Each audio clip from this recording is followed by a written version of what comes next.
ওসমানীনগরে সাংবাদিকদের সাথে মতবিনিময় করেছেন নবাগত উপজেলা নির্বাহী কর্মকর্তা জয়নাল আবেদীন। সোমবার দুপুর 12:30টার দিকে উপজেলা সম্মেলন কক্ষে এ সভা অনুষ্ঠিত হয়।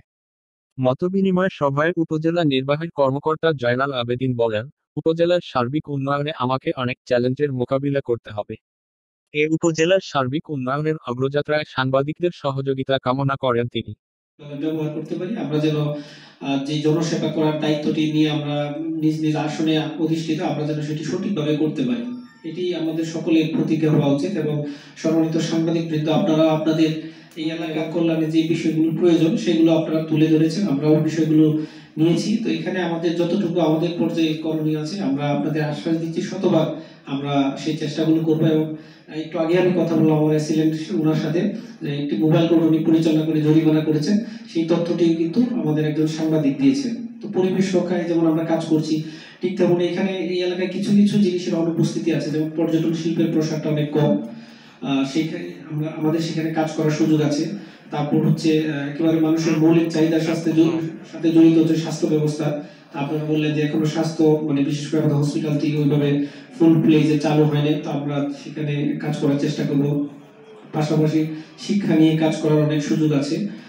এছাড়া উন্নয়নের অনেকগুলো বিষয় বলেছেন, আমাদের ইঞ্জিনিয়ার মহোদয় পিআই ওনারা আছেন, এই সেক্টরে ওনারা নেতৃত্ব দিচ্ছেন, আমরা সমন্বয় করছি। ইনশাআল্লাহ এই বিষয়গুলো আমরা সবগুলো নিয়েছি, আমরা চেষ্টা করব। এছাড়াও বাজার ব্যবস্থাপনা, ট্রাফিক, তারপর দ্রব্যমূল্য নিয়ন্ত্রণ, অন্যান্য বিষয়গুলো বলেছেন, এই বিষয়গুলো আমরা সবগুলো নিয়েছি এবং আমরা এইগুলো সর্বোচ্চ গুরুত্ব দিয়ে এই কাজগুলো করার চেষ্টা করব। আমাদের এই সিলেট অঞ্চল হযরত শাহজালাল রহমতুল্লাহ আলাইহি এবং শাহপরান রহমতুল্লাহ ওনাদের স্মৃতি বিজড়িত এলাকা, এবং আমাদের 71 সালের মহামুক্তিযুদ্ধে যিনি সর্বাধিনায়ক ছিলেন এমএজি ওসমানী, ওনার এই এলাকা ওসমানীনগর।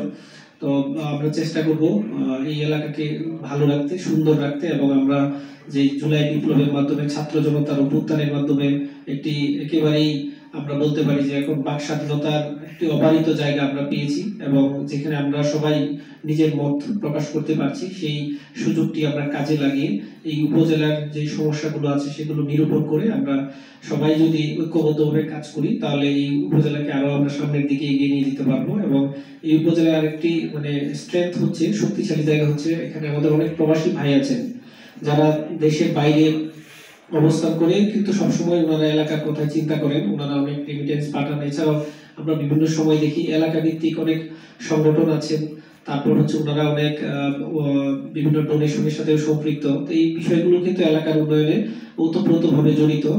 এবং এই ওসমানীনগর এলাকা সম্পর্কে আমরা বাইরে থেকে যেটা জানি যে এই এলাকাটি অনেক রিচ, সবাই কিন্তু এরকমই ধারণা করেন, এবং মানুষজন অনেক আন্তরিক। আমি আসার পরেও শুনলাম যে আপনাদের এখানে বিভিন্ন উপজেলার চেয়ে এই উপজেলাটি অনেক বেশি শান্ত এবং মানুষজন খুবই আন্তরিক। তো আমরা চাই সামনের দিনগুলোতে এই মানে আন্তরিকতার ছাপ রেখে আমরা সরকারি কাজগুলো করব, এবং সরকারি কাজের সাথে ওতপ্রোতভাবে জড়িত হচ্ছে আমাদের সাংবাদিক ভাই আপনারা যারা আছেন, আপনারা আমাদেরকে তথ্য দিয়ে সহযোগিতা করবেন। আমি আপনাদেরকে আশ্বস্ত করছি 24 ঘন্টায় আমাদের ফোন ওপেন থাকবে, আপনারা আমাদেরকে পাবেন যে কোনো সময়, যে কোনো প্রয়োজনে ফোন দিলে। তবে যেহেতু নতুন এসেছি, আমার হয়তো একটু বুঝতে সময় লাগবে, আপনারা সেটাও সেই সময়টুকু দিবেন।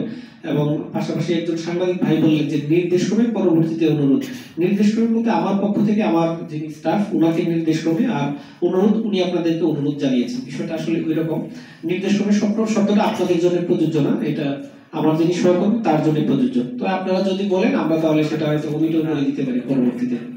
এটা একটা ফরওয়ার্ডিং মেসেজ, আপনাদের বরাবর না আর কি। তো আসলে আমি আসলে বিভিন্ন জায়গায় কাজ করেছি, সেখানে সাংবাদিক যারা ছিলেন তাদেরকে ভীষণভাবে মিস করি। বিভিন্ন সময় তাদের সবার সাথে এড আছি, এবং তাদের যে নিউজগুলো আমি দেখি সবসময়, আসলে একটি ভালো নিউজ প্রডিউস করা একেবারেই কি বলবো একটা সৃষ্টিশীল কাজ। সেখানে একজন সাংবাদিকের অনেক শ্রম এবং ঘাম পরিশ্রম থাকে।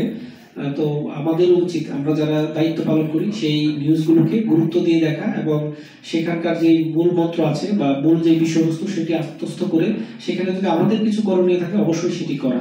তা আমরা আপনাদেরকে আশ্বস্ত করছি এবং কথা দিচ্ছি, আপনারা যে বিষয়গুলো আমাদের মাঝে তুলে ধরবেন সেই বিষয়টি আমাদের প্রত্যেক কর্মকর্তা, আমি সহ প্রত্যেক কর্মকর্তা আমরা গুরুত্ব দিয়ে, সর্বোচ্চ গুরুত্ব দিয়ে সেটি দেখবো, এবং বিধি মোতাবেক আমরা তো আইনের বাইরে যেতে পারবো না, বিধি মোতাবেক যে ব্যবস্থা সেটি আমরা অবশ্যই নিব। এই বিষয়ে আমি আপনাদেরকে আশ্বস্ত করছি। এবং পরিশেষে সকলের সহযোগিতা চাচ্ছি।